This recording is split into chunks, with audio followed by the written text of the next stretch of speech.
Hi, everyone. Good Wednesday evening on October 22nd. And we're talking this part of our night with some nice chilly 50s.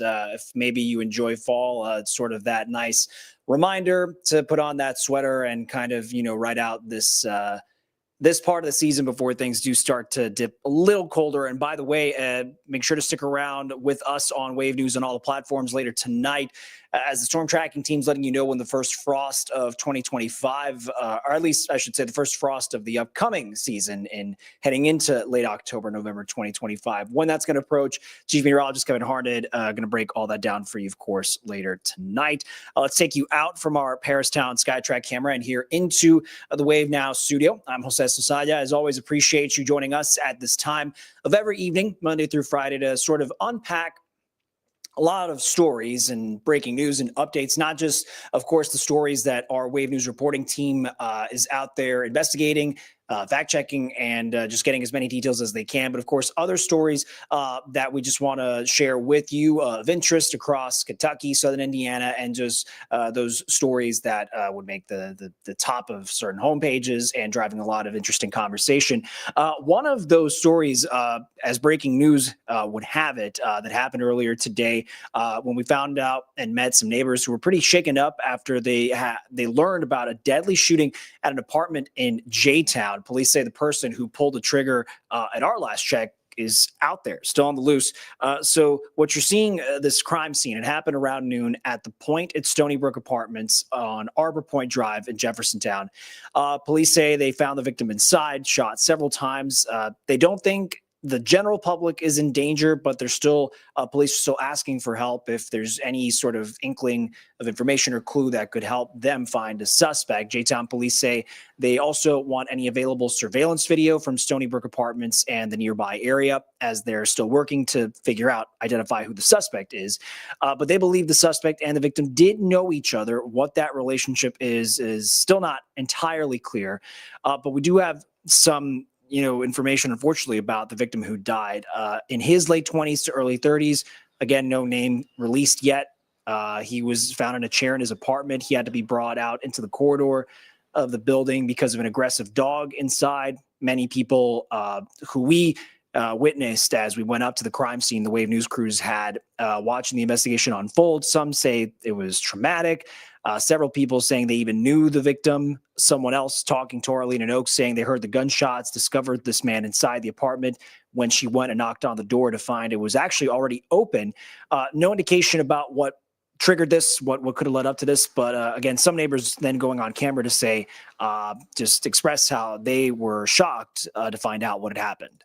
They'll have to dig a little bit deeper into what they think might have caused it or led up to it. But it did happen in an apartment. So we think that the two individuals knew each other and had some sort of relationship. Nobody would really do that around here. There's a lot of support. It's very quiet. Kids play around a lot.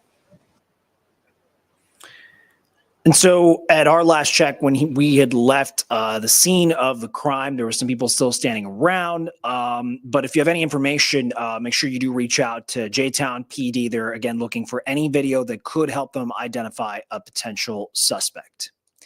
Moving on to some other stories from tonight. The city of Louisville has agreed to pay $1 million to settle a lawsuit that people who participated in Breonna Taylor-related protests years ago had filed. 5 years of litigation. 8 plaintiffs signed on to this lawsuit, some of them talking to our Wave News reporting team. They hope this is a sign of continued, quote, accountability from LMPD. So the suit filed actually in 2020 accused officers of, quote, and the department, quote, of forcibly silencing protesters, often using military-type weapons and tactics that resembled those used by authoritarian regimes, end quote. So that's part of the verbiage and the language that they had filed in their respective claim in court. Plaintiffs also complained of unnecessary use of force, some saying they were hurt. No one is admitting liability or fault, but our David Mattingly did talk to plaintiff and former state rep Attica Scott saying, and she said that the settlement does send a message. It was important because we were showing up during the Justice for Breonna Taylor movement and putting our bodies on the front lines, and law enforcement was being unnecessarily violent towards us. So this is our way of saying to the people, you can stand up and fight back against these giants. At the moment, there are other lawsuits still pending. As far as a response from the city, you can follow along on David's main article, which is up on wave3.com, part of his full report on what the city's response and sort of any other official commentary on that after confirming word of the settlement. All right, looking here, crews, when we saw and came by Nulu this afternoon trying to, fix what was a likely water main break this afternoon, the Louisville Water Company did tell us crews had to work near this intersection of Main and Clay Streets. It's unclear if it was a large leak, a little leak, if it was a break on a water main, but you could see what we were able to see when we got there to the cleanup. We found it was kind of a small little geyser of water there. You see the stream just coming up there, shooting up. We have reached out to see just how fast the timeline is going to be to sort of fix that particular issue. And when we do, we'll make sure to let you know what has happened, if anything has changed. This was breaking news a little earlier this evening because we found out a man from Norton Commons is under arrest in jail, charged with possessing and distributing child pornography. This is a mugshot of Michael Booth, arrested and charged this afternoon. Police started their investigation, they say, in August. So there's an app some of you might be familiar with, social media. It's called Kik, K-I-K. So there was a report filed within the app and there was something regarding a report about sharing child porn images. That's what tipped police off to start looking into this. Booth's arrest report says these images were shared at least 15 times. We're hoping to learn a little bit more about the accusations once he comes to court, which he is due to appear sometime tomorrow morning.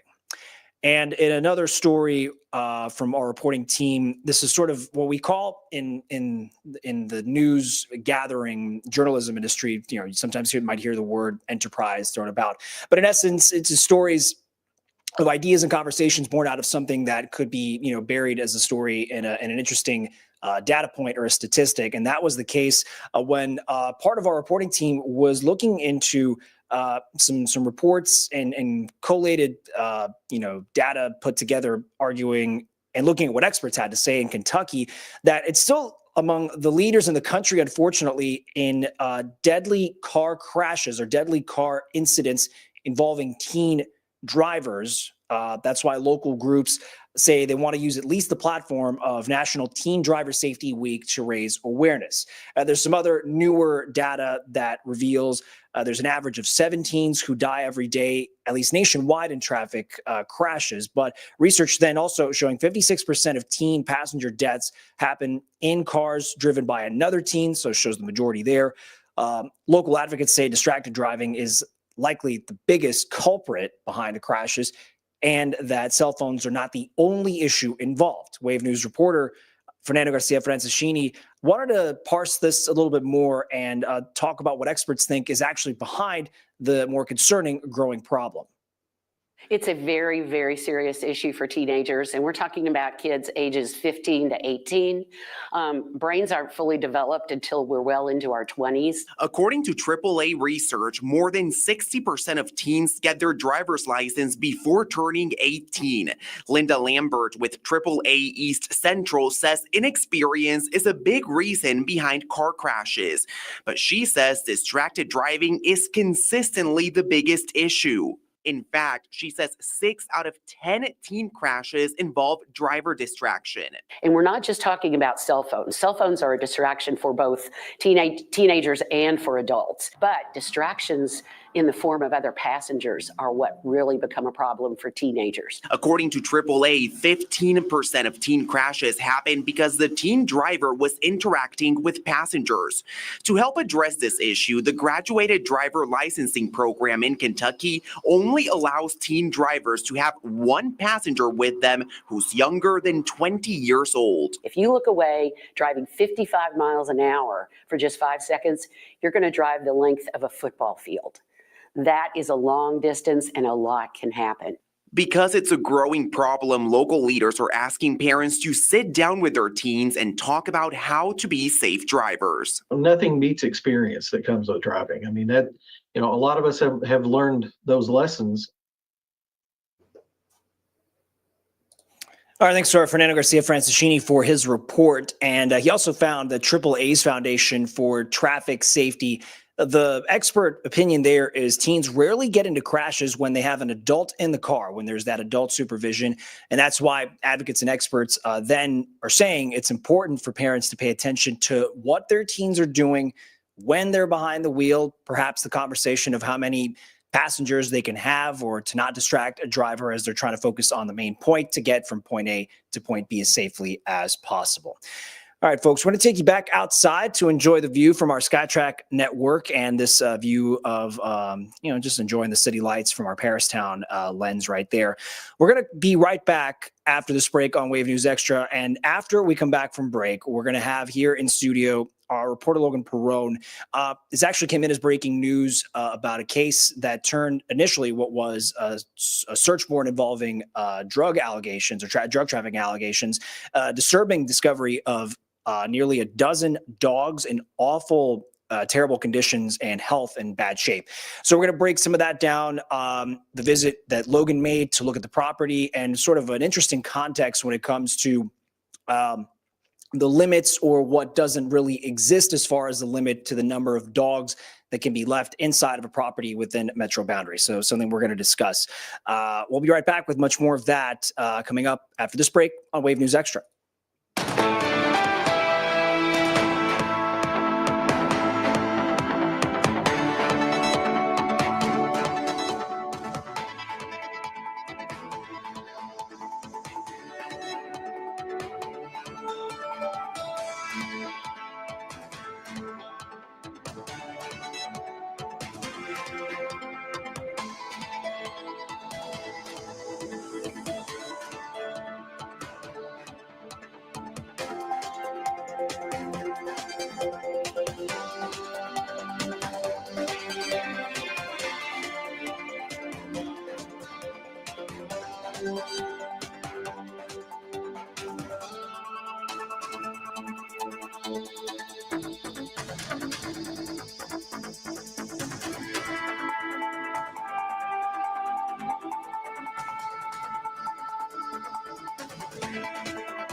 Hey, everyone. Thanks for joining us for tonight's edition of Wave News Extra. In this segment here, we're having this breakdown of our Logan report. I should say he's our reporter, Logan Perrone, but his breakdown of a pretty, troubling story and some allegations, Logan. And I'll let you kind of walk us through, because in the end, what was discovered was some pretty startling conditions of dogs.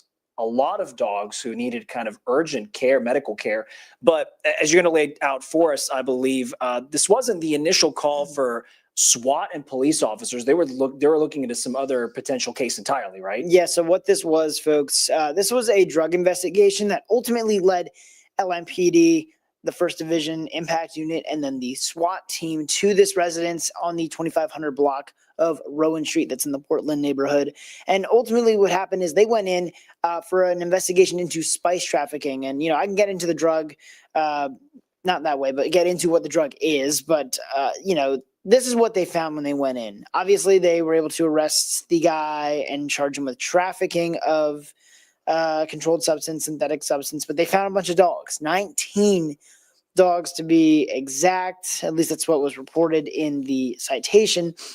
19 dogs in extremely poor conditions. You know, some were in cages, most were roaming around, but a lot of them had open wounds, infections, hair loss, you know, things that you don't want to see, especially if you're a dog lover like many of us in this newsroom. Looking So, malnourished in some of these pictures. yeah, too, that you malnourished. found. I mean, they were just in a horrible condition.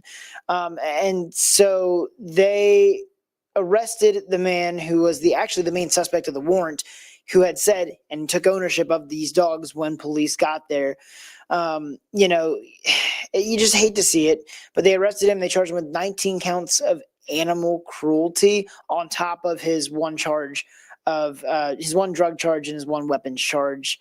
So, you know, when we look at something like this, Jose, I mean, 19 dogs, and we'll show you the property in a second. It's not a big property in the citation. In fact, I mean, we can even bring it up right Let's now, bring but it up imagine now. just for context, Logan, and you were able to get a good look at where the property It's only the was right after half the of that fact. too. And only, it's not even the full, so it functions as a duplex and just on one half of that whole building then. Yeah, so I looked up the property on the PBA website. It is a tenth of an acre. So 19 dogs, tenth of an acre. That includes the property, that like the actual house and the backyard. That's the backyard. And I for can 19 pause it right there so you can just see. for like, 19 dogs. yeah. Yeah. And one thing that, you know, we didn't get to touch on in my report earlier in the day here, you know, I was able to speak with a few neighbors off camera, just kind of, hey, like, you live next door. Does this property smell? You know, do you deal with this, you know, barking or anything? No neighbors I talked to had any complaints. And they said, you know, we hardly see the dogs. So for the most part, those dogs were likely, I'm going to assume based off of the anecdotal, you know, conversations I had Sure. with neighbors, these dogs stayed inside. They didn't bother anybody. So even though they had that little piece of land out there, it doesn't look like they got out there that much. So again, just an unfortunate situation. One that, you know, I've similarly reported on before, not to this extent where there was actually animal cruelty charges. But again, a similar situation where there's a lot of dogs in a tight, packed space. And again, you look at the images and it's heartbreaking because, you know, you don't want anyone, let alone a pet. You don't want them to be in that condition. And we did hear late this afternoon from LMAS that the owner did surrender a number of the dogs to Metro Animal Service. So that is a good thing. However, 3 of the dogs were in such poor condition that LMAS chose to humanely put them down. So, and again, those photos came into us late into the newsroom. Yeah. I don't have those here with us at this very moment. But they're hard to look at. And it was 3 photos, I think, of the dogs that got put down, and I couldn't look. It sucks that this is a situation and a byproduct of, you know, someone that just didn't care, someone that just didn't do enough and didn't take care of their dogs. And that was the one thing that Sergeant from the 1st Division said today. Look, take care of your pets, take care of the animals in your care. And you mentioned, Logan, and we'll put this in the context where, you know, it's interesting you mentioned going out there and doing the follow-up reporting that, you know, barring, you know, any other sign or clue that neighbors would have noticed this many dogs were inside. Maybe they just didn't know the extent of just the cramped nature of the space inside. But you alluded to your reporting, and this is often like when we're discovering sort of cases in criminal accusations, but then, you know, this leads to where what the policy might or might not be. And I wanted to lay the floor for you. If I remember, whenever that first story or the story connected, you looked at and saying, if you look at policy, there's only kind of some rules and limits between inside a property or outside a property when it comes to dogs. Like technically, if you're someone you're not necessarily putting these dogs in a healthy position, you could do what you want as long as you're meeting the letter of the law as is, right? So I actually did get the chance to ask the folks over at LMPD about that. I said, well, actually, some other reporter asked LMPD a question, you know, about the dogs, and you know, the one response was, look, like there are limits, you know, based on the size of your property, things like that. And I rebutted. I said, well, hold on. Actually, letter of the law, the way that it's written in Metro, says if it's half an acre or less, no more than 3 dogs may be quartered outside. nothing in the language of the law in the Metro government's grand book of rules and regs And around statutes here, and everything. statutes. Yeah, the formal term. Thank you, Jose. There's nothing in Metro's laws that says you can't have infinite dogs inside your home, and so it's this lack of language, and I think that's the key thing to put out here. It's a lack of language that we've reported on multiple times at this point. I've been reporting about it for well over a year, given the one situation in Valley Station.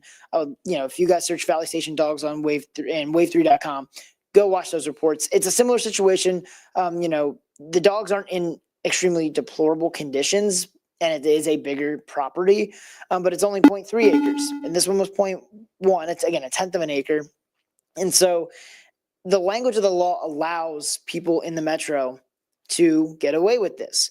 Now, to be fair, and I got to be frank because I want to make sure I'm not editorializing, putting my opinion out too much, but, and that was the one thing that police said today, it's not their determination of how many dogs you can own. If you take care of your dogs, they're all inside, great. Right. That's what they want. They say, take care of your pets, but, it's not the police's job to say how many you can have. And because Metro's laws, and I say this very straightforward, the lack of language in the law allows this to happen. And so I think part of that too is one question I didn't get to ask today, is, does that language in the law, that ability to do this, invite a situation like this? It's just as you're describing it, it's a lack of specificity.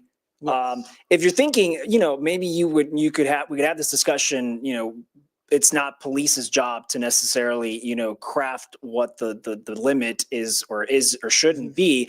But to your point, it's saying like, okay, if let's compare about a half-acre property, and like maybe you look at that and says, okay, one person, maybe you could take care of 3 dogs. It might not feel like enough space for all the beings inside, but in theory, it's manageable. Yeah.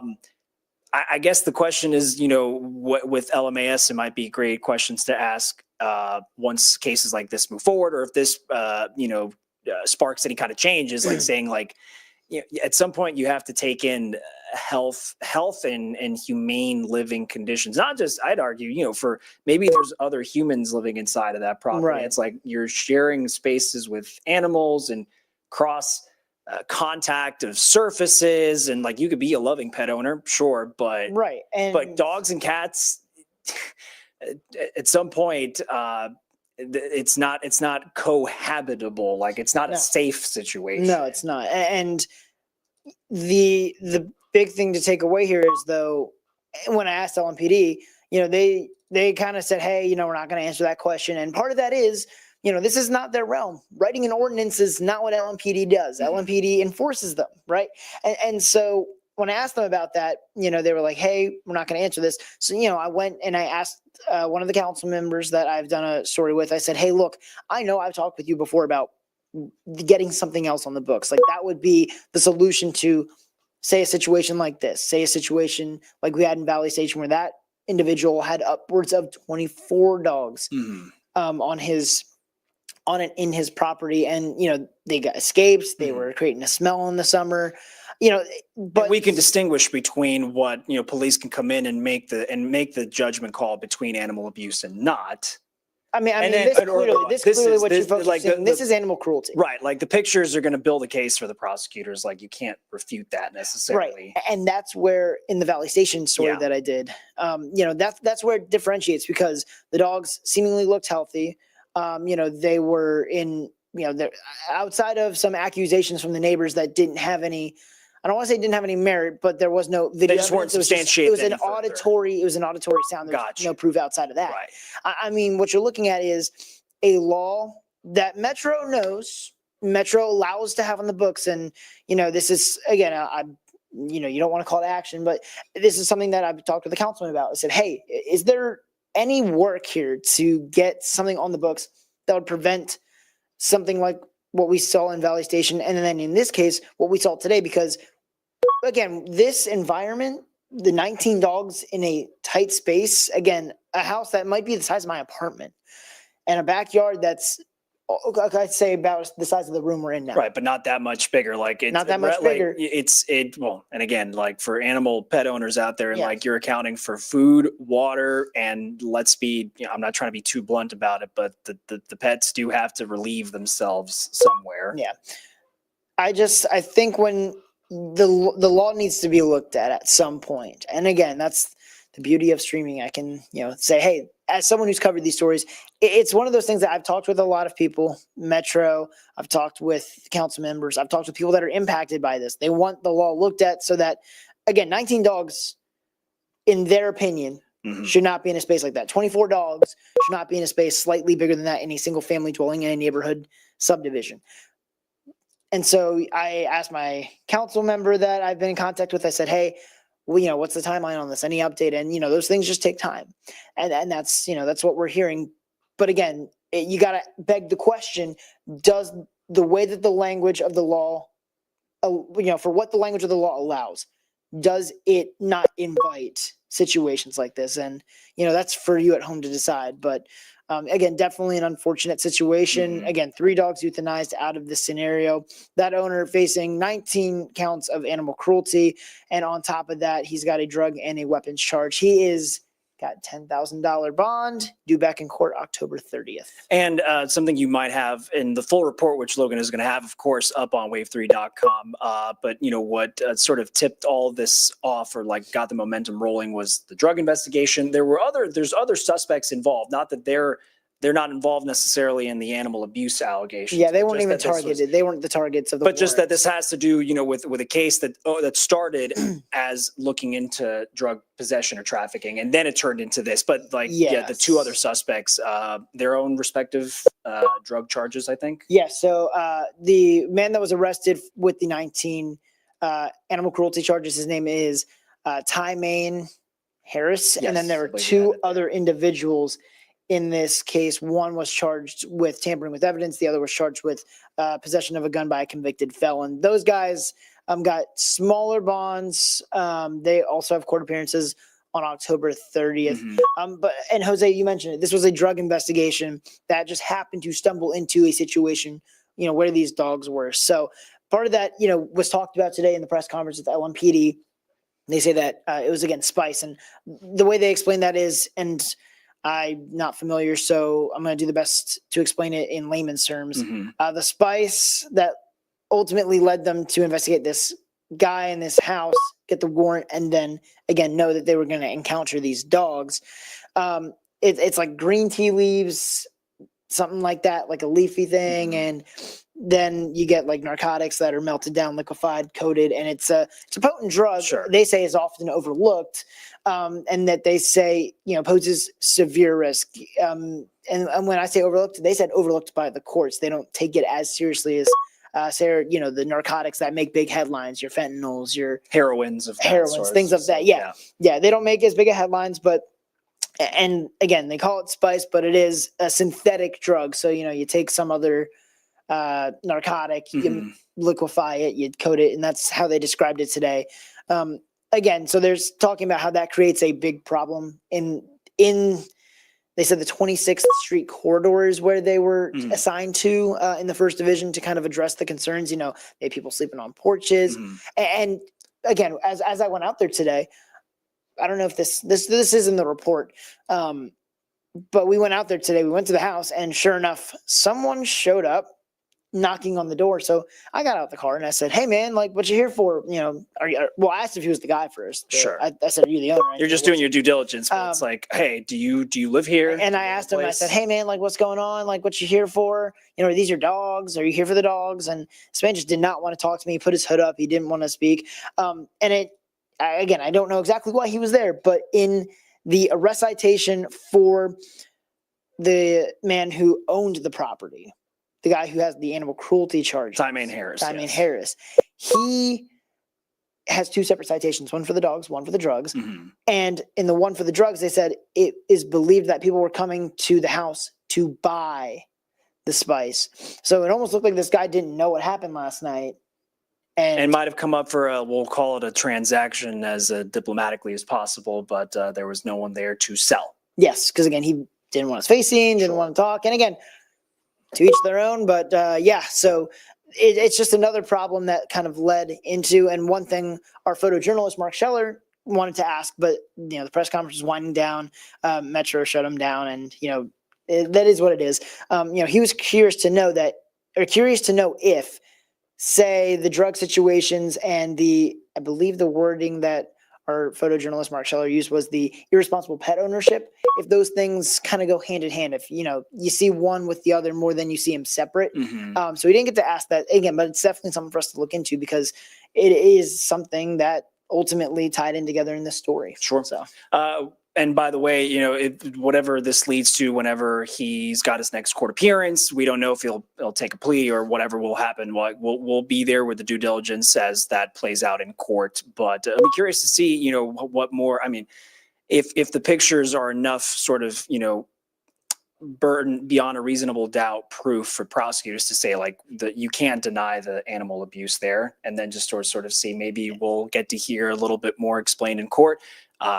We'll certainly keep our eyes and ears to that, but just troubling allegations. It'll be interesting, Logan. You mentioned if this is for the first division, if there's like a particular focus on spice enforcement, because we do, we in our reporting on a local level, oftentimes like you do hear when police are seizing, trying to bust certain operations, and some drugs will seem like they're more valuable, more popular than others. It's just perhaps puts into context, like you're saying, like this is one of those that maybe just doesn't get as much shine when we're discussing how much is seized, but that it still poses a pretty big danger. Yeah, no, and again, the quality of life issue was something that was talked about. Yeah. And so when LMPD was telling us about the spice, reporters were asking, is it a big problem? They said, yes, it is a big problem. And the first division's impact unit. Yes, the first division impact unit. They were tasked specifically to target the quality of life issues. So they were like, people sleeping on porches, things like that, that again, they might get overlooked by, if this isn't impacting your neighborhood, this isn't impacting your street, there's a chance you don't necessarily care or hear about it even to know. So yeah, they have been targeting the spice trafficking on that 26th Street corridor, knowing that they were trying to address the quality of life issues a lot of residents were concerned with. And this ultimately came from an anonymous LMPD tip. So if you're dealing with something like this, tip line's there, said the number a billion times. Mm-hmm. But yeah, again, people utilize that tip line. And that's ultimately how this started, was an anonymous tip. So they addressed that as well. I could go and basically cover the whole press conference for you guys here, but they said, hey, look, a tip like that, you might not see an arrest the day after you call in the tip or submit the tip. Right. But it shows that an anonymous tip like this, there's an anonymous tip, someone in the community. Yes. For drugs ultimately led to a lot of these dogs getting out of the situation they were in. And saving most of them. You couldn't save all of them, but you could someone save trafficking drugs out of the neighborhood. So again, a lot of benefit there. Well, Logan, appreciate you breaking that down for us.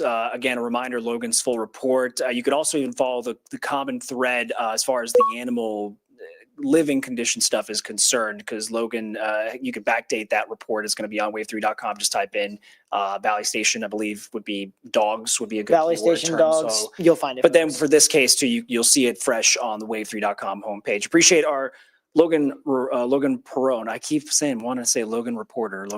He's been out all last week, guys. So he's still getting back in the saddle. So no, we appreciate our Logan Perone's time. Logan, thank you very much. All right. Much more, by the way. It's Logan and the entire team, just days, hours of the work that goes on.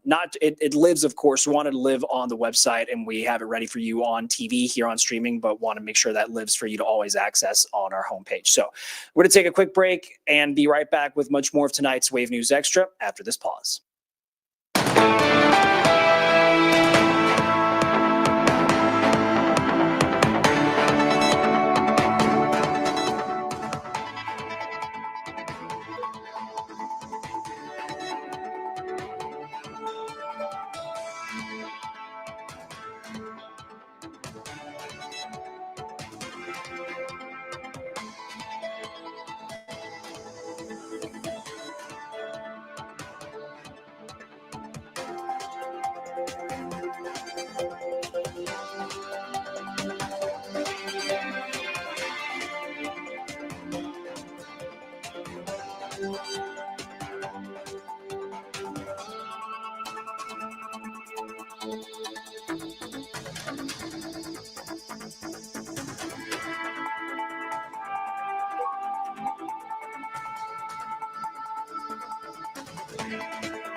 Hi, folks. Welcome back to Wave News Extra. Here we are at 8:40. The Jefferson County Sheriff's Office revealed its new downtown Louisville headquarters earlier today. The interim sheriff says the new space will help them to better train deputies, serve the public, and keep people safe. So it's a new HQ on West Market Street.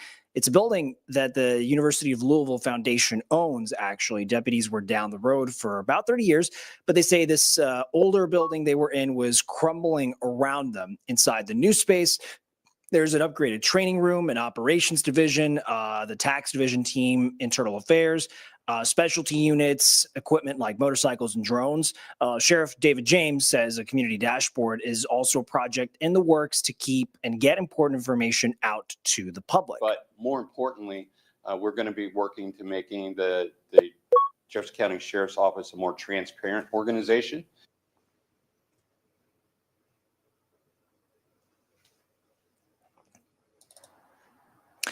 James says more visible changes to the sheriff's office are going to be announced November 3rd. He wouldn't elaborate on exactly what will be revealed on that date, but when that time comes, we'll make sure to keep you all posted. Let's come back in here inside the Wave Now studio, so I can set up some other videos involved here. So the big international story, perhaps you've seen a lot of comment threads discuss sort of how this could have all happened in such a quick window of time. What happened inside the Louvre Museum in Paris. Well, it's officially reopened, did earlier today, 3 days after thieves stole historic royal jewelry worth an estimated $100 million. The museum's director went in front of the French Senate today, admitting there was a, quote, terrible failure. She offered her resignation, but the French Senate did not accept it. So this all happened Sunday morning in Paris. But at the same time, we learned a group of Kentucky high schoolers were walking into the Gallery of Apollo to see these jewels for themselves. But that is when things took a turn for the bizarre. Reporter Emma Beck talked to the students who say this is a trip that surely they're never going to forget. Trinity High School students and staff were at the Louvre as part of their school trip, enjoying iconic pieces like the Mona Lisa and Winged Victory. Up next, the Gallery of Apollo. We were headed into the Apollo Gallery. We were about, I was probably 20 steps away. Several of them were maybe 5 steps from entering the door. I was about 5 steps away from the door when I heard the chainsaws, which I didn't know at the time that's what that was. I assumed they were renovating. When everyone began to run out in fear. And all of a sudden, like, I see people just flooding out of the room, like pure fear on their face. They couldn't tell what was happening, just knew they had to run.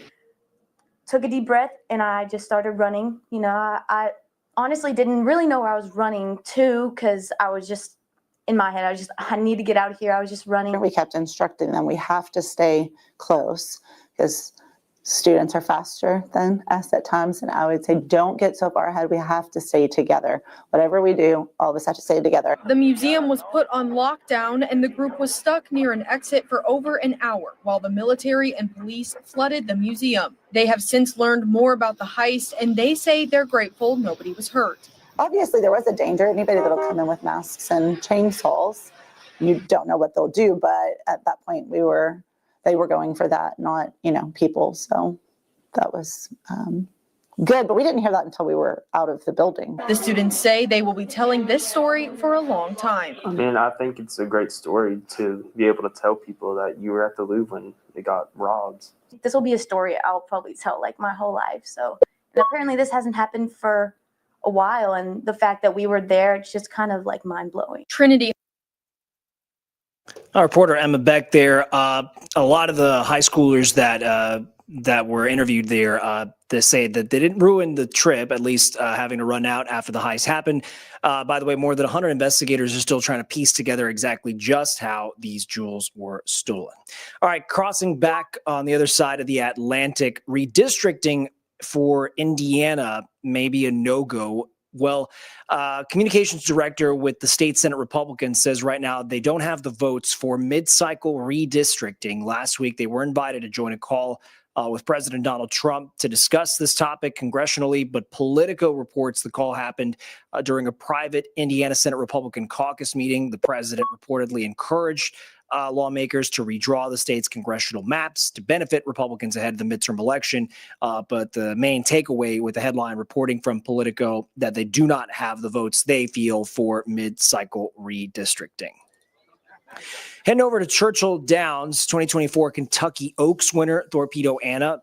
She's going to be honored during a special retirement ceremony at Churchill Downs. You might remember that magnificent run in the mud and the rain. Trainer Kenny McPeak announcing that Torpedo Anna's retirement. It happened last Wednesday. So the ceremony in earnest is going to be at the track this Sunday. Torpedo Anna will walk over with the field for race 6 during opening day of Churchill's fall meet. She's going to be in the paddock until the race is done, and after the celebration, she will become a broodmare at Hill and Dale Farms in Lexington. The fall meet at Churchill Downs opens on Sunday again with races starting at around 1 p.m. I'm going to bring this up real quick just to let you all know that there's a big update coming in from Churchill Downs as well. You see the headline there, which you can find the article on our website, wave3.com. Churchill Downs $300 million victory run project for the first turn to add to this structure on the racetrack's first turn. So we did get a statement this afternoon. This is going to be built between the First Turn Club and the Sky Terrace, the addition replacing some uncovered ground level box seats and swapping out some dining areas with new, as as Churchill Downs team put it, quote, new hospitality and seating offerings. The structure, according to the statement, will be around 4 stories tall. Churchill Downs describes it as, quote, premium hospitality experiences and views of the track's finish line, indoor and outdoor dining, covered box seating, around 6,400 existing seats being replaced with enough seats for 7,800 guests. And you could scroll and find a lot of that extra reporting that was confirmed there on the webpage, wave3.com. The CEO of Churchill Downs Incorporated, Bill Kerstangen, quote, we're excited to unveil the Victory Run project for Churchill Downs. This project will create a greatly improved experience for our guests in an important section of our racetrack while delivering long-term growth and value for our shareholders, end quote. All right, more stories. And this one looking a macro way across the state of Kentucky, because reports and sources are saying Kentuckians lost more than $72 million last year to fraud. And this is in particular, when you look at adults over the age of 60 years old, they reported fraud more than any other of their respective peer age groups. But this is that age group that unfortunately felt like they were the most defrauded. Reporter Lucy Cole has more about a scam impacting central Kentucky in particular that could be growing and actually branching out to other parts of the state. And this is Lucy Cole's report right here. I've been involved with a few little scams almost, and it's fearful. I mean, you feel like you lose your integrity. You feel ashamed and embarrassed. Susan Higdon is one of many seniors filling this room at the Lexington Senior Center because they've been contacted by a scammer. Medicare. I was shocked that I got a call that said that I owed so much money and I needed to pay it. It was so scary because they had the information. They had my name, they had the date, they had the test We're helping our seniors about online safety, social media safety, shopping online, banking online, and really what are the frauds that are happening out in the community. We want to get them prepared for it. All types of scams and frauds are discussed in the presentation, with tips and tricks on how to avoid them, including the discussion of artificial intelligence evolution. AI, artificial intelligence, can be a really good thing. It makes businesses really efficient, but there's also a lot of risk. And so we want to make sure that people know about it. I want people to know that you don't need to be ashamed. Please call for help, and we're happy to assist. And if you do call sooner than later, sometimes we can help you. The holiday season typically brings scams with it. The Lexington Police Department takes scam calls seriously, saying that there's no time like the present to report these incidents. We've actually seen a major increase in those, and it's coming to the point where it's very hard to tell what's real and what's not. So we always recommend that people take a step back and think about what they are doing. And if you're not aware and have some knowledge of what to look for, then you're lost. I mean, it is very fearful. In Lexington, Lucy Cole, WKYT.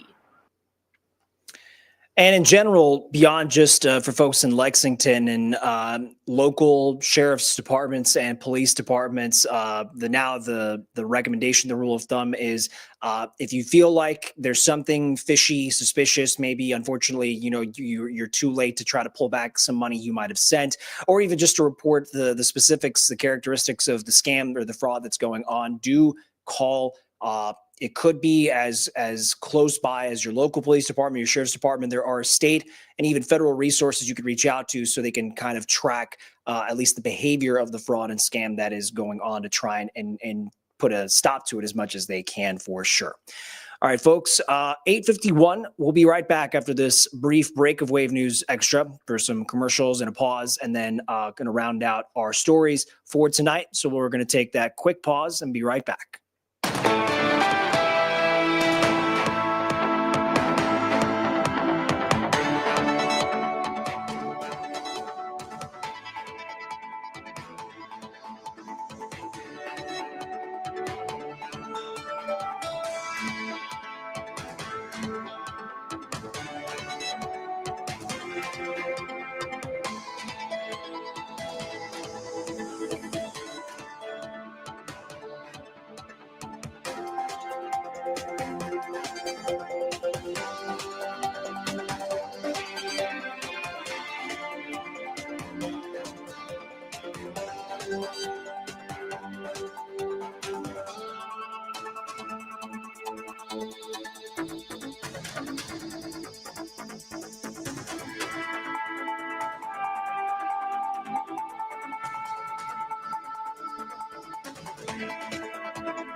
Good evening, everyone. Jose Sosaya here in the Wave Now studio for tonight's edition, this very last part of this live stream of Wave News Extra, a group of stories that are actually going to take us around the Louisville Metro, in fact. We're going to start over in West Louisville. For nearly 5 years, Norton Health and Learning Center has been a space letting people be active by playing the sports they love, creating a sense of community, bringing people together for maybe the party or the event that they wanted to host, and share that common language and love of sports. We're now finding out there's a project to expand all this. Wave News reporter Kirsten Foote is explaining the plans for these new athletic fields. When you think of the term Field of Dreams, you often think of baseball, but pretty soon this land right here will be a spot where Louisville's youngest soccer players, flag football players, and anyone else can chase their dreams. That's because on Wednesday, Norton Healthcare Sports and Learning Center announced their plans to create a multi-purpose athletic field. It'll be home to 4 youth-sized fields and 2 adult-sized fields. The idea came about after kids began using the green space in the middle of the outdoor track for their activities. However, the track field is a safety hazard. It's not properly cushioned for kids playing soccer or football to slide around or fall. So people like the West Louisville Soccer League, which is made up of 30 schools and 500 kids, had to move. With the announcement of the new complex, they're hoping to be back by the summer of 2026. To do so, they need to raise money. In total, the project is expected to cost $3.5 million. Norton Healthcare is pledging $1 million, but the Sports and Learning Center can't get that until it's matched through donation. Brian Edwards is a Jefferson County Circuit Court judge and founder of West Louisville Soccer. He says this expansion is more than just new fields. Playing organized sports is something that really enhances a kid's opportunity to succeed in life. It gives them lessons of discipline, accountability. It teaches them how to be mindful of their own physical, personal health.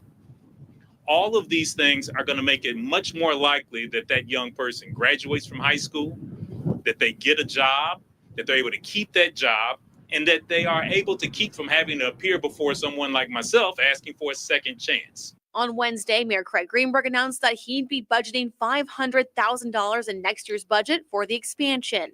That approval will come down to Metro Council. If you'd like to donate to this project, we have a link to do so on our website. That's wave3.com. Kirsten Foote, Wave News. Now we're switching over to check out the 2nd Street Bridge. In about a week, it's going to turn 96 years old. When it was first built in 1929, the city had a buzz of excitement, looking forward to economic growth, but around 29, if you remember reading the history books, understand the context of the Great Depression happening not long after. Well, this week's Wave Rewind is showing us how Louisville showed its resilience in the face of a pretty significant economic turmoil. Our reporter Marissa Burke breaks down key moments in this episode titled The Endless Wait. Sometimes we go about our day-to-day driving on the bridges or looking at the Louisville skyline, and we don't reflect on the moments and milestones it took to get there. This week's episode shows us when the 2nd Street Bridge opened on October 31st, 1929. Days earlier, the stock market crashed, but its impact hadn't made it to the Commonwealth yet. You'll see the impact the Great Depression had on manufacturing and banking, but also what industries helped the city bounce back. This episode also covers the Great Flood of 1937, where the river was rising 4 inches per hour. People had to use boats to get through downtown. The Great Depression lasted in Louisville from 1929 to about 1939. In the end, 4 months after most of the city was underwater, you'll see the light at the end of the tunnel. The 63rd running of the Kentucky Derby. Throughout the episode, pay attention to how the landscape in the city has changed. Also, think about those early Louisvillians and what they had to endure for us to get to the point we are today. If you're wanting to see the full episode of The Endless Wait, along with the others, you can watch them on the Wave Now app and on wave3.com. For Wave Rewind, I'm your host, Marissa Burke. Great reminder of all the treasure trove of our documentaries and original reporting that's there, as Marissa pointed out. For those of you who are streaming us right now live on the Wave Now app through your Fire, Roku, Apple, devices, a great piece of diving back into history for you to discover at your leisure, of course, on the Wave Now app. One last story for tonight, perhaps someone else with some perspective of Louisville's long history, being a native Louisvillian. Actor Conrad Bachman, he's turning 93 years old in about a month. He grew up on a farm in Valley Station, went to Valley High School, graduated from the University of Kentucky, but Hollywood became his calling.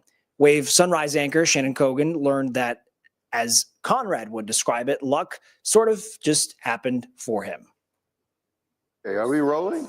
I'm rolling. Yes. Oh. We don't. Good morning. Conrad Bachman is used to being in front of the camera, and he's died in front of the camera many times too, like the scene in the 1990 movie Tremors with Kevin Bacon when he's sucked underground. It was one take and that was it? One They didn't say, take. let's do it again to make sure? You're looking at the take right there. That was it. Wow. It was a musical he saw with his mom that ignited his passion. And I walked out of that movie and I said, Mom, I know exactly what I want to do and who I want to be. And she said, what? I said, I want to be a dancer. She immediately signed him up for tap classes, and he could dance. He joined the Special Services Entertainment branch of the Air Force, touring the world, even meeting Marilyn Monroe. Shortly after, they met again. This time, he was parking cars at Trader Vic's in Los Angeles, trying to make it as an actor. And it's Marilyn Monroe to get out of the car. And she looks at me and she says, what are you doing here? That job got him his first role when he pulled up the car for head of casting for 20th Century Fox Studios. Are you an actor? I said, isn't everybody in this town an actor? And anyway, he handed me his card. The next day, he was cast in the Dobie Gillis sitcom, and soon after, his first commercial. For 2 days, we drove around waving and smiling in this car. And I could not believe the residuals and the money that came in for that 2 days of work. So guess who started doing commercials? Bachman estimates he's been in around 400 commercials. He happened to be in Colorado filming one when a casting director asked him to be Bing Crosby's stunt double in Stagecoach. And this is Bing Crosby. My God, he's a huge star. So I was sort of speechless every time I was around him. And Margaret was in the film too. He's since been in numerous movies like Rules of Engagement and television shows, including Fame and The West Wing. Steady work that meant he lived full-time in Los Angeles for 65 years. He says he never foresaw the success and good fortune he would have in life. I suffered tremendously in school. You did? Oh, I was terrible in school. I mean, I had a very hard time. I think God has just said to me, I'm going to take care of you. Now he's back in Kentucky, close to his kids and grandchildren, proving again he's in the right place at the right time. Shannon Kogan, Wave News. So again, folks, all those stories ranging from everything our team is going out and doing the interviews and meeting these interesting characters, all there for you to check out here on the wave3.com homepage. Breaking news and updates, all there. Scroll down on within the homepage and the different tabs, so you can always check that out. A reminder as well, great ways to stay connected are with us on our social media pages, which you're streaming on right now. Facebook, YouTube, Twitch X, our Wave Now app. Download the free app, of course, whenever breaking news does hit. Something we might be discussing as a push alert sent to your phone tonight on Wave News at 11 will be this dip into colder temperatures. So make sure you stick around tonight for that breakdown with Chief Meteorologist Kevin Harned. Our own reporting from our two members, our journalists, Julia Richardson and Meredith Lee, going to have their own pieces up for you tonight. If you join us, make sure to join us on Wave News at 11. 9:02, that's going to do it for us. We'll look forward to checking back in with you tomorrow, Thursday the 23rd at 8:05. Until then, I'm Jose Sosaya. Take care. We'll see you soon.